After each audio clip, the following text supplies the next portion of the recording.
Pudding পছন্দ করে না এমন মানুষ কমই আছে, আর বিশেষ করে বাচ্চারা তো পুডিং খেতে খুবই ভালোবাসে।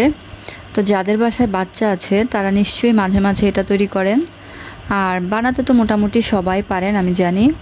আসসালামু আলাইকুম, কেমন আছেন সবাই? আশা করছি সবাই ভালো আছেন। আমরাও আল্লাহর রহমতে ভালো আছি। তো আমি আজকে এখানে একটা পুডিং তৈরি করেছি, তো সেটা আপনাদের সাথে শেয়ার করতে চলে আসলাম। তো পুডিংটা আমি করেছি 5টা ডিম দিয়ে। তো ডিমগুলোকে আমি একটা বাটিতে ভেঙে নিচ্ছি। এখানে মাঝারি সাইজের আমি 5টা ডিম নিয়েছি। এবার ডিমগুলোকে আমি একটু ফেটিয়ে নিব। আর আমি আলাদা করে একটু 1 লিটার পরিমাণ দুধ জাল করে নিয়েছি, সেটা আর আপনাদেরকে দেখালাম না। 1 লিটার দুধ আপনারা জাল করে একটু ঘন করে আধা লিটার বানিয়ে নেবেন। তো ডিমটা ফ্যাটানো হয়ে যাচ্ছে, কিন্তু এটাকে আমি আবার পরে ব্লেন্ডারের জগে দিয়ে ব্লেন্ড করে নিব।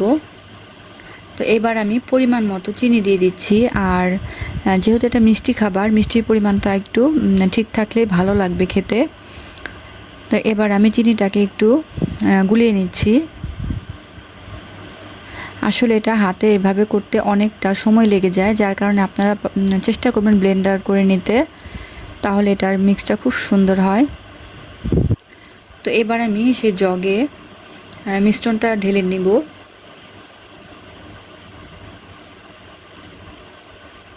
আসলে পুডিংয়ে আমি কোনো মাপঝোঁক বলছি না, কারণ এটা আসলে সবাই সবার মানে কি বলে এটাকে পরিমাণ মতো আসলে করে নেবেন। এবার আমি জাল করে রাখা ঠান্ডা করে রাখা দুধটা দিয়ে দিচ্ছি। আর অবশ্যই এখানে নর্মাল ঠান্ডা দুধ দিতে হবে, না হলে কিন্তু ডিমের সাথে গরম দুধ কোনোভাবেই দেওয়া যাবে না। আর আমি এখানে টেবিল চামচের 3 চামচ পরিমাণ গুঁড়া দুধ দিয়ে দিয়েছি। আর দিব হচ্ছে ভ্যানিলা এসেন্স। তো আমি আজকে ভ্যানিলা ফ্লেভারটা করছি, এই কারণে আমি এখানে 4 চামচের 1 চামচ পরিমাণ ভ্যানিলা এসেন্সটা দিয়ে দিলাম। এবার আমি ভালো করে এটাকে ব্লেন্ড করে নিব। আর আমি এখানে ঢাকনা সহ একটা এই ধরনের বাটি নিয়েছি সিলভারের। তো এগুলোতে আমার কাছে কেকটা বানাতে বেশি ভালো লাগে, যার কারণে আমি এটা এই কাজের জন্য রেখেছি। এবার আমি এখানে ক্যারামেলটা তৈরি করে নিব, যার কারণে আমি এখানে চিনি দিয়ে একটু পানি দিয়ে দিলাম। এবার আমি চুলায় বসিয়ে দিয়েছি।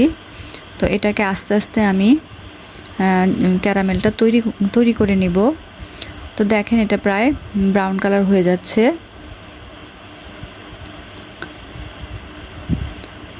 তো পুডিং তো আসলে মোটামুটি সবাই বানাতে পারেন, তো আমি আর ডিটেলসে দেখালাম না। তো আমার ক্যারামেলটা তৈরি হয়ে গেছে। এবার আমি এটাকে ঠান্ডা করে নিয়েছি, পুরোপুরি ঠান্ডা করে নিতে হবে। পুরোপুরি ঠান্ডা করে নেওয়ার পর এবার আমি মিশ্রণটা ঢেলে দিচ্ছি।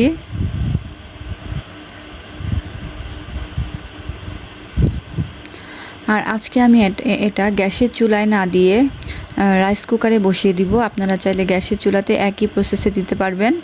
এখানে আমি একটু পানি দিয়ে তার উপর স্ট্যান্ডটা বসিয়ে বাটিটা বসিয়ে দিয়েছি।